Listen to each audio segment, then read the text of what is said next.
रूस और यूक्रेन के बीच तीसरे दौर की बातचीत पर दोनों मुल्कों के अलग अलग रुख सामने आए हैं। यूक्रेन के सदर ज़ेलेंस्की के मुशीर का कहना है कि बातचीत मुस्बत नताइज पर बरामद हुए हैं, जबकि रूस बातचीत को बेनतीजा मानता है। रूस को उम्मीद है कि आइंदा दौर में बातचीत मुस्बत रहेगी।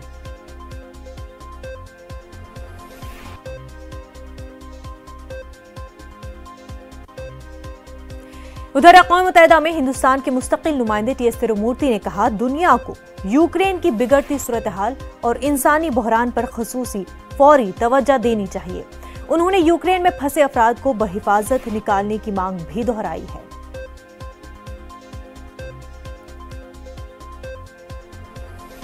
आलमी अमूर के माहिर मुहिबुल हक साहब हमारे साथ जुड़ चुके हैं। प्रोफेसर साहब, भी ये बता दें कि अब ये जंग किस तरफ रुख कर रहा है।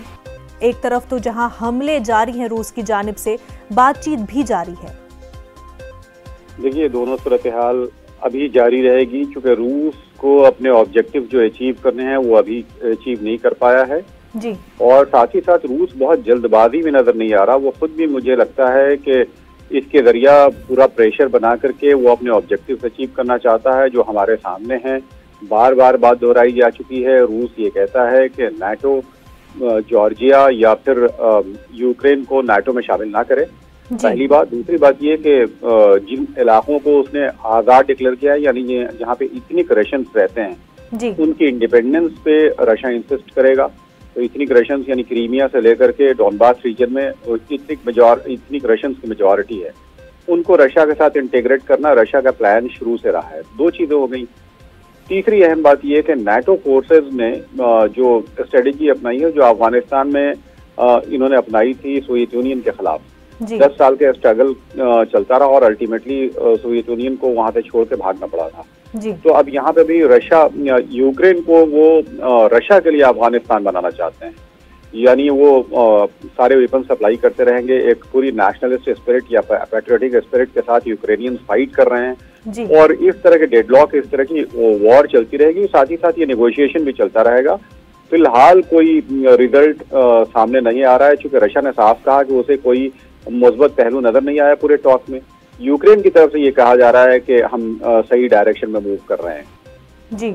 मुहिबुल हक साहब, तो क्या समझे कि कहीं ना कहीं अपने इंटरेस्ट्स के लिए और अपने ट्रेड वगैरह के लिए नेटो और यूएस भी चाहता है कि ये लंबे अरसे तक इस तरह का मामला, इस तरह की सिचुएशन बनी रहे? बिल्कुल, मैं ये समझता हूँ कि रशिया का जो असर्शन रहा है 2008 से लेकर के 2021-22 तक हम देखें, चाहे वो जॉर्जिया में हो, चाहे वो फिर ये यूक्रेन में हो या फिर सीरिया में हो, तो रशिया के इस असर्टिवनेस से और रशिया और चाइना के करीब आने से मिल करके जिस तरह से उन्होंने सीरिया के इश्यू पे वीटो किया, तो अमेरिका पे एक ग्लोबल ऑर्डर चेंज होता हुआ नजर आ रहा है। ऐसी हालत में वो रशिया को इंगेज करना चाहते हैं यूक्रेन में, ताकि यूक्रेन से बाहर का रुख ना कर पाए। मिडिल ईस्ट में भी रशिया ने अमेरिकन इंटरेस्ट को चैलेंज करना शुरू कर दिया था, या नाटो इंटरेस्ट को चैलेंज करना शुरू किया था। और मिडिल ईस्ट ऐसा रहा है जो उनका प्लंडरिंग ग्राउंड रहा है, यूनाइटेड स्टेट्स ऑफ अमेरिका का और नाटो कंट्रीज का। उस प्लंडरिंग ग्राउंड को वो कभी लूज नहीं करना चाहेंगे, इसलिए मुझे ये लगता है कि वो यूक्रेन में ही कन्फाइन करना चाहेंगे रशियन फोर्सेस को या रशियन इंगेजमेंट को जी। प्रोफेसर साहब, तो एक तरह से जो हर सदी में हम देखते हैं कि अमेरिका का एक पैटर्न होता है कि किसी न किसी मुल्क में जंग होती है, वहाँ पर फिर इंफ्रास्ट्रक्चर बिल्ड करना, वहाँ पर आर्म्स वेपन्स जो है वो सप्लाई करना, तो ये हर सदी में हमने देखा है और इस बार यूक्रेन वो एक ग्राउंड बन चुका है। ऐसे में दूसरी तरफ जो है यूक्रेन को पूरा ये दिलासा दिलाया जा रहा है कि हम उनके साइड में हैं और यूक्रेन जो है बार बार पूरे दुनिया से मदद की गुहार भी लगा रहा है। यूक्रेन के हक में क्या कुछ इसमें आगे कुछ बेहतरी हो सकती है? आप अंदाजा लगाएं, यूक्रेन तो बहरहाल उसके पास तो आर्म्स एंड वेपन्स हैं। यमन में एक स्ट्रगल चल रहा है जिसमें अमेरिका का भी इन्वॉल्वमेंट है और अमेरिकन एलाइज का इन्वॉल्वमेंट है। यमन में जो हाउथीज, जिन्हें बागी कहा जाता है, उनके खिलाफ अगर पूरी बॉम्बिंग या अमेरिका और उसके हलीफ कामयाब नहीं हो पाए हैं, सीरिया में आज तक कामयाब नहीं हो पाए, इराक में जो कुछ अचीव किया था सब कुछ खो चुके हैं, तो यूक्रेन में जो ये जंग चल रही है जिसमें वो सपोर्ट कर रहे हैं यकीनन यूक्रेनियन साइड को, तो ये बात उनको रियलाइज करना चाहिए यूक्रेनियन लीडरशिप को कि आप बॉर्डर शेयर करते हैं एक मिलिट्री सुपर पावर से। यूनाइटेड स्टेट्स ऑफ अमेरिका आपसे 10,000 किलोमीटर दूर बैठा हुआ है नाटो कंट्रीज जो हैं वो रशिया से खौफ हैं, इसलिए कि Russia is a nuclear power to reckon with 8,000 nuclear bombs and intercontinental ballistic missiles. तो ऐसी हालत में यूक्रेन की लीडरशिप को ज्यादा मेच्योरिटी शो करनी होगी अपने लोगों की जानें बचाने के लिए और अपने कंट्री को डिस्ट्रक्शन से बचाने के लिए, वरना ये मेजर पावर्स के बीच का एक ग्राउंड बन जाएगा जिसमें रशिया और अमेरिका और उसके हलीफ ममालिक के बीच में स्ट्रगल चलता रहेगा और उसका खमियाजा यूक्रेनियन पीपल को भुगतना पड़ेगा। बिल्कुल, और एक तरह से जो प्रेजेंट किया जा रहा है, एक हीरोइज्म का यहाँ पर नैरेटिव सेट करने की कोशिश यूक्रेन की तरफ से, लीडरशिप की तरफ से जो हो रही है, लेकिन वो उसके हक में शायद हो ना यहाँ पर, और नेगोशिएशंस की ज़रूरत है। जब नेगोशिएशन की बात आती है तो यूक्रेन सरब कह रहे हैं कि बातचीत जो है वो मुस्बत है, लेकिन रूस साफ तौर पर उससे इनकार कर रहा है कि बातचीत में कोई भी मुस्बत नताइज सामने नहीं आए हैं। देखिए, एक बात हमें समझनी चाहिए कि तकरीबन 17-18 लाख लोग यूक्रेन से ऑलरेडी निकल चुके हैं, नकल मकानी कर चुके हैं, चूंकि उन्हें अपनी जान का खतरा नजर आ रहा है। अब बाकी जो लोग वहाँ पे बचे हुए हैं और ये स्ट्रगल चलता रहा, तो बहुत बड़ी तादाद में यूक्रेन से लोग रिफ्यूजी की शक्ल में या माइग्रेट करते हुए यूरोप के दूसरे ममालिक में जाएंगे। जी, वार उस वक्त तक तो बहुत अच्छी इनको लग रही है जो यूरोपियन ममालिक को जो इन्हें सपोर्ट कर रहे हैं जी, जब तक उनके ऊपर कोई बर्डन नहीं पड़ रहा है।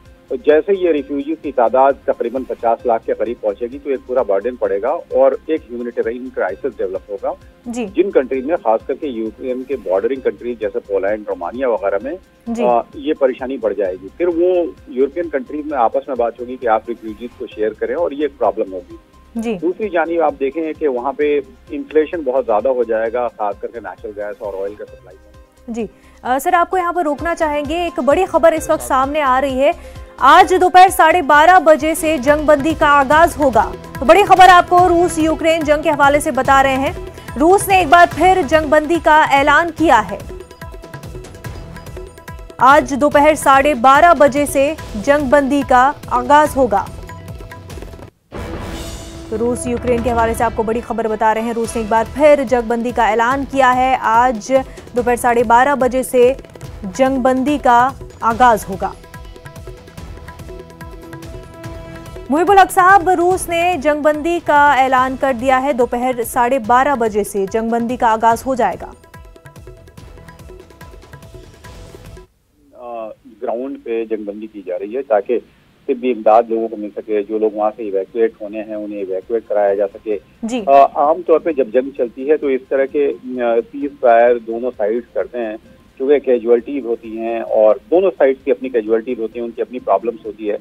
इंटरनेशनल ह्यूमैनिटेरियन लॉ को भी अगर आप देखें तो इस तरह की गुंजाइश निकलती है। लेकिन मैं उस बात पे वापस आना चाहूंगा, जिस तरह का हीरोइज्म देखिए यूक्रेनियन फाइटर्स के लिए या रेजिस्टेंस के लिए अमेरिका या वेस्टर्न कंट्रीज ने अपनाया है, उसी तरफ अगर आप देखिए तो पैलेस्टीनियन जब स्ट्रगल कर रहे होते हैं, पत्थरों से लड़ रहे होते हैं, तो उन्हें टेररिस्ट दिखाया जाता है। जी। तो ये जो criminalisation of resistance in Palestine, criminalisation of resistance in Iraq और ये जो glorification of resistance in Ukraine, ये डबल स्टैंडर्ड है। जी, और ये डबल स्टैंडर्ड डाइजेस्ट नहीं हो पाता। जो इंटरनेशनल रिलेशन से एक्सपर्ट हैं वो अमेरिकन फॉरेन पॉलिसी को या वेस्ट के उस नैरेटिव को बहुत ज्यादा डाइजेस्ट नहीं कर पाते। ये डबल स्टैंडर्ड नजर आता है। जी बिल्कुल मुहिबुल हक साहब, इसी वजह से शायद ये भी कि जब यूएस बात कर रहा है कि वॉर क्राइम्स के तहत रशिया के लिए जो है इन्वेस्टिगेशन शुरू होना चाहिए, सबूत इकट्ठे होने चाहिए, तो ये बात जो है कहीं ना कहीं ये सेट नहीं बैठती है और पूरा दुनिया ही कहीं ना कहीं इस चीज़ को नहीं देख पा रहा है कि जो खुद जिसने इतने वॉर क्राइम कमिट किए हो और इतने मुल्क जो है जिनके वॉर क्राइम की वजह से तबाह हो गए हो, वो इस तरह की बात कर रहे हैं। यही वजह है शायद सर की यूएन की क्रेडिबिलिटी पर भी जो है अब काफ़ी बड़ा धब्बा लग गया है। बिल्कुल सही बात है। अगर आप देखिए 1948 से लेकर के आज तक पैलेस्टाइन का स्ट्रगल है, एक लेजिटमेट और जेन्युइन स्ट्रगल है, जिसे आम तौर पे यानी उनके पूरे मूवमेंट को क्रिमिनलाइज करके टेररिस्ट मूवमेंट बता दिया जाता है, नेशनल लिबरेशन स्ट्रगल को। और दूसरी जानी बहुत सारी जगहों पे जो नेशनल लिबरेशन स्ट्रगल तो नहीं होते हैं, बल्कि एक तरह का टेररिस्ट मूवमेंट होता है, उसको लेजिटिमाइज करने की कोशिश करते हैं। तो ये यूनाइटेड नेशंस के पास भी अपना कोई एक यूनिवर्सली एक्सेप्टेड टेररिज्म का डेफिनेशन नहीं है या नेशनल लिबरेशन का डेफिनेशन नहीं है। तो एक प्रॉब्लम तो ये आ जाती है जी। और दूसरी बहुत अहम बात अगर आप देखें तो यूनाइटेड स्टेट्स ऑफ अमेरिका का जो पूरा एटीट्यूड होता है ऐसी हालत में, तो उसने खुद इंटरनेशनल क्रिमिनल कोर्ट उसके जो ट्रीटी है उसको साइन नहीं किया, उसका पार्टी नहीं है। इंटरनेशनल क्रिमिनल कोर्ट का पार्टी क्यों नहीं बनना चाहता? जैसे कि अमेरिका को मालूम है कि उसके अपने एक्शन ऐसे हैं, उसकी अपनी एक्टिविटीज दूसरी कंट्रीज में ऐसी है कि अगर इंटरनेशनल क्रिमिनल कोर्ट का वो मेंबर बन यानी उसका पार्टी बन जाता है तो अल्टीमेटली हो सकता है कि आने वाले दिनों में वो कटघरे में खड़ा हो और उसे टेररिस्ट स्टेट डिक्लेयर कर दिया जाए। तो ये स्टैंडर्ड तो नहीं है कि आप रशिया को वॉर क्राइम की बात करें और इनका जो वॉर क्राइम अफगानिस्तान में रहा है, इनका जो वॉर क्राइम इराक में रहा है, या फिर इजराइल का वॉर क्राइम जो गाजा में रहा है, उस पर खामोशी क्यों? तो ये जो लेजिटिमाइजिंग डिस्कोर्स होता है इंटरनेशनल एरिना में, ये तो लगता है जैसे डिसेप्टिव है। This is an art of deception. जी बिल्कुल बिल्कुल मुहिबुल हक साहब। और वहीं इंडिया का स्टैंड इस पर क्लियर है, यूएन में भी अपना स्टैंड इंडिया ने क्लियर कर लिया है कि पूरे मुल्क को इस पर तवज्जो, पूरे दुनिया को इस सिचुएशन पर तवज्जो देनी चाहिए और जो वहां पर शहरी फंसे हुए उनको वहां से इवैक्यूएट बहिफाजत किया जाना चाहिए। प्रोफेसर मुहिबुल हक साहब, बेहद शुक्रिया हमारे साथ बात करने के लिए।